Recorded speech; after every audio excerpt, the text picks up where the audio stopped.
Buonasera coach, tanto complimenti per la vittoria, meritata ma sofferta, prime impressioni?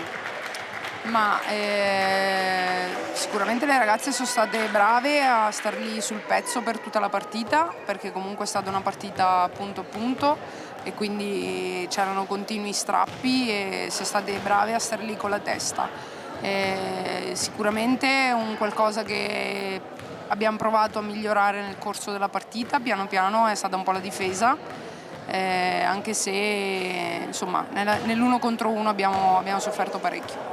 È una squadra molto giovane ma con molto talento, risaputo un po' da tutti, quindi dove devono migliorare queste ragazze per fare uno step in più sia singolarmente sia a livello di squadra? Ma sicuramente nella consapevolezza di quello che possono fare e nel mantenere la concentrazione massima in tutte le cose che facciamo per più tempo possibile.